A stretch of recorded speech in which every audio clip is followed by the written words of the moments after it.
هل نرى الدون بالقلعة الحمراء؟ رونالدو يقترب من الوداد. مفاجأة مدوية في الأفق. صحيفة ماركا الإسبانية فجرتها.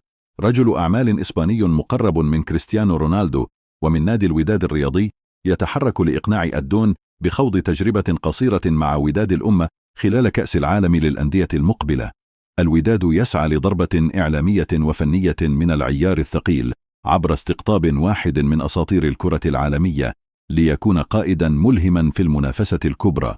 هل يقبل رونالدو التحدي أم يظل ذلك مجرد حلم جماهيري؟ كل الأنظار تتجه الآن نحو الدون والدار البيضاء.